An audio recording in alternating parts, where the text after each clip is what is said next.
রাধে রাধে সকলকে অনেক অনেক শুভ সকাল।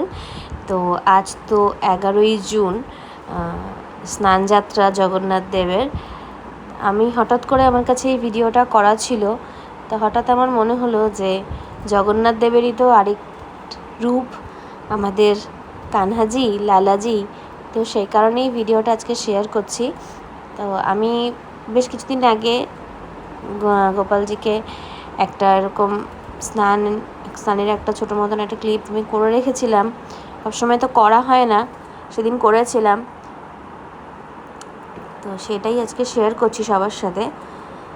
আমি তো অন্যদিন প্রতিদিন এভাবে স্নান করাতে পারি না ছোট বাচ্চা থাকার জন্য, তো সেদিন একটু ভালোভাবে চন্দন দিয়ে সব কিছু করে গোপুসোনাকে স্নান করিয়েছিলাম।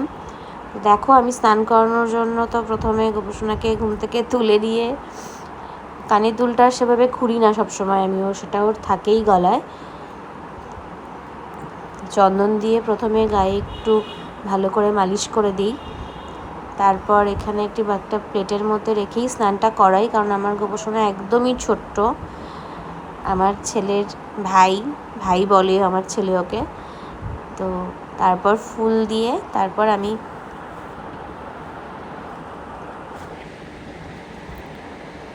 স্নানটা করাই, ফুল দিয়েই স্নান করাই, ফুল দিয়ে চন্দন দিয়ে জল দিয়ে এভাবে করে স্নান করাই। আমি আমার মতো করে করি, আমি সেভাবে সব নিয়ম অত ভালো জানি না। আমার অনেক দিনের ইচ্ছে ছিল আমি গোপুসোনাকে আনবো, তো আমার সেই ইচ্ছে পূরণ হয়েছে।